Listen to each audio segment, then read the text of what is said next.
I want to remind you that the two brothers are brothers who attacked Charlie Hebdo in Paris, this magazine. One of them was fighting with the mercenaries who came from 90 countries from all over the world to destroy Syria.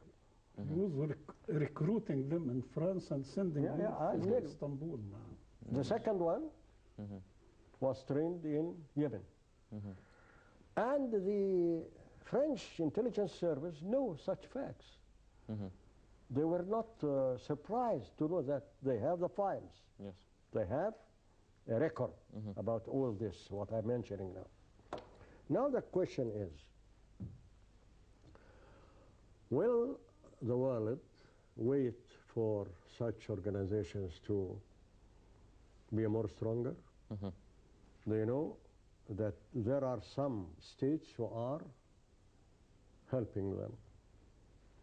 Remember that those organizations were trained, armed, financed by international states and regional states.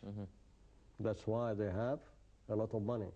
And now if you read the American newspapers, they say Daesh, IS, is the richest terrorist organization in the world.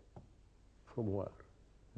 So we can conclude that they are backed strongly by enemies of peace, security, and civilization. Yes. Hatred is the motive. Destroying states, killing people, pretending that they are representing religion. Now, we have to take measures here in our country. First of all, you asked a very important question about what next. I believe that we are in need, frankly speaking, to continue not only our strikes in Libya, but to make other ways to fight against terrorism there. For example, what the military people used to call special operations, even secret operations, even to send small groups to liquidate terrorists before they move to kill you. That's the question. Yes. And this is, I want to repeat, legitimate, because you are defending the life of your citizens.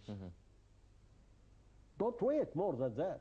Yes. I believe that we are moving in this correct way. Yes.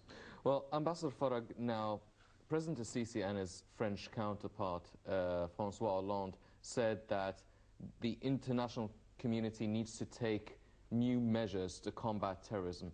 Now, the international community has been for months talking about combating terrorism and finding ways and having strategies planned and collaborating with each other, all the different countries. Now, do you see any sort of new strategic way to combat terrorism? Do you feel that there is still some sort of a way for a diplomatic solution, or is this option out of the window already and it's only military solutions available? For my assessment, I think that he is sincere in his intentions, but I think this cannot materialize for the time being, because they have really interrelations with the Americans, with the Atlantic Ocean Organization, and so on.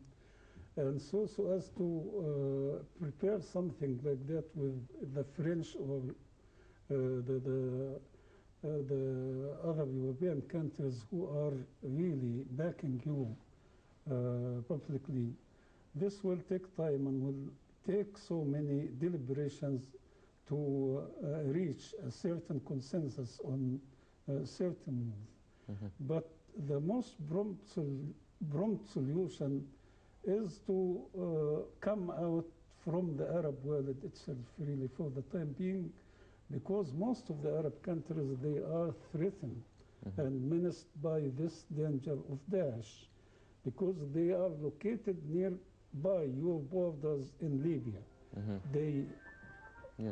they are planning really to attack Egypt, and they began to make intrigues in Sinai and all over, and all the terrorist actions committed by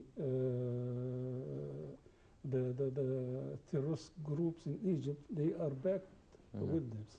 Yes. So I think we have to begin Egypt to lead the move, and under international umbrella, according to the Charter of the United Nations, we can move, and I think that we can achieve a lot of progress towards achieving our aims. And I think Daesh, this is not a great military power.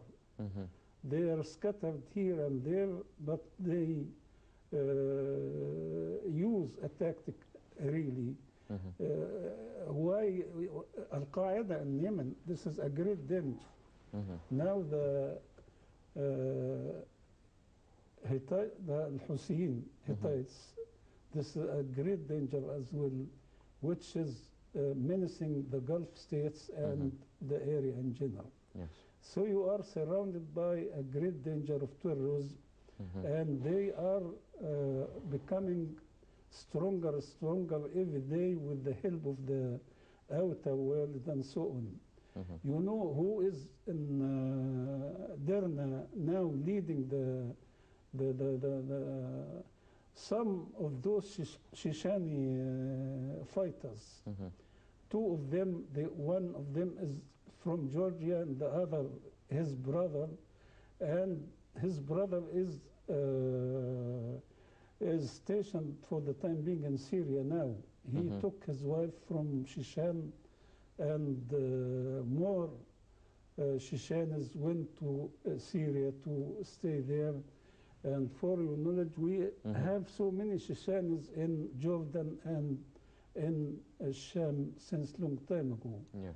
So it's really our duty now to sit down and see what we shall do really in a rational way and in effective way, so as to procure certain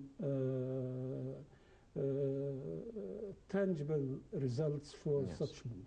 Well, Dr. Zaki, you've mentioned before that what's coming next should be more very precise operations, whether if it's airstrikes or secret units to liquidify all the strongholds of Daesh, for instance, in Libya.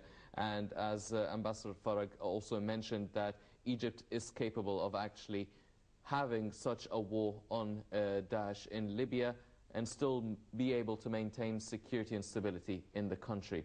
Now, a lot of people say that the war on terror in Sinai has been going on for months, and we can't really say that it's concluded. Terrorism is still there. Still a lot of security and army personnel are being martyred every now and then in Sinai. Should we expect should people expect to believe that they will be able to contain a situation taking place in Libya, even though the situation on our own ground in Sinai Peninsula is not contained now for months? Well, this is the same battle, either in Libya or in Sinai. But let us be realistic. The fight against terrorism is a long fight. It will not come to an end shortly. Yes. Why? Because those terrorist organizations are not like those of the 90s of the last century. Now they have a lot of money. Incredible, huge sums of money. As I told you, the richest organization. At the same time, they are supported by big powers, regional powers. All of those people, why they are mad against you? Why they want the terrorists to kill you? Just because one main reason. In June 30 revolution, what is the main achievement? You liberated your foreign policy. Now you have a free will to behave in the light of just one thing, the highest patriotic or nationalist Egyptian interests. So you are not going in the tail of a foreign state fulfilling its policy. Egypt stopped to be a part of the American strategy in the region. That's why they want to fight against you. So we have to fight it. This is our fate. But as His Excellency Ambassador said, I read recently an international report about our Egyptian army. International report. Yes. They said something very interesting, that there are some arms you have. They consider you the power number 6 among the armies of the whole world. Yes. I'm proud to read that. Definitely. So we will win. I'm sure of that. Yes. Well, ladies and gentlemen, unfortunately, that's all the time we have for this edition of the Daily Debate. We'll definitely be following up on the latest developments with the Egyptian military, the situation in Libya and the war on terror manifested in the Daesh group in Libya. Fortunately, that's all the time we have for tonight. But before we go, I'd like to thank our very distinguished guest, Ambassador Mahmoud Farag, the former Assistant Foreign Minister. I'd also like to thank Dr. Nabil Zaki, the writer and political analyst. Gentlemen, thank you very much for joining us. Thank you very much. Ladies and gentlemen, please stay tuned for more coming up on Nile International. I'm Hani Saif. Thank you for joining us.